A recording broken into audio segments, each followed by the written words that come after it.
તમારો પણ વજનનો કાંટો એક જગ્યા પર અટકી ગયો છે તો આ વિડીયો તમારા માટે છે। આ વસ્તુને ફિટનેસ સાયન્સમાં પ્લેટો કહેવામાં આવે છે, જે તોડવા માટે હું તમને 5 ટિપ્સ જણાવું છું। ટિપ્સ નંબર 1, જો તમારા ડેલીના એવરેજ સ્ટેપ 6000 થઈ રહ્યા છે તો તેને વધારીને 9000 કરો। ટિપ્સ નંબર 2, તમે જે સ્ટ્રેન્થ ટ્રેનિંગ એક્સરસાઇઝ કરી રહ્યા છો તેમાં પ્રોગ્રેસિવ ઓવરલોડ કરો, એટલે કે તમે જે સ્ટ્રેન્થ એક્સરસાઇઝ કરો છો, જે વેટ ઉપાડો છો એમાં એવરી વીક ઇન્ટેન્સિટીનો વધારો કરો। નંબર 3, અત્યારે જે તમે ન્યુટ્રિશન લઈ રહ્યા છો તેમાં તમારા પ્રોટીનનું માત્ર જો ઓછું હોય તો તેને 0.8 થી 1.2 ગ્રામ જેટલું પર કેજી સેટ કરો।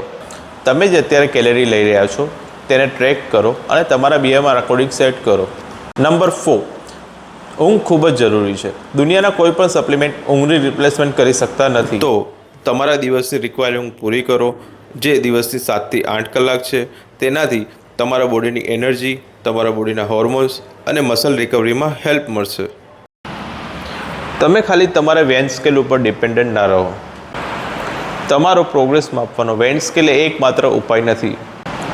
ઇંચ લોસ, તમારા કપડાનું ફિટિંગ, તમારો મિરરમાં દેખાવ અને તમારી ફિટનેસમાં સુધારો, ખરેખર આ જ સાચા મેઝરમેન્ટ છે। આવી જ ડેલી ટિપ્સ જાણવા માટે મને ફોલો કરો અને જેનું વેટ અટકી ગયું હોય તેને આ રીલ શેર કરો।